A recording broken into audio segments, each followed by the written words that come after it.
નામ બોલો. વગેરે એવું આપણે ઓળખીએ છીએ.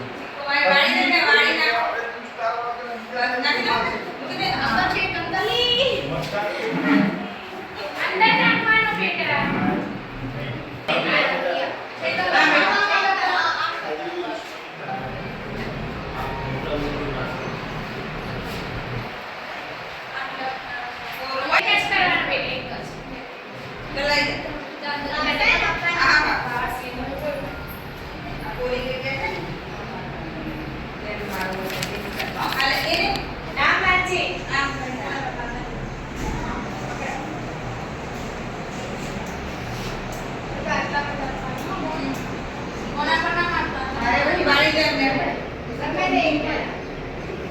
Nah, I was saying,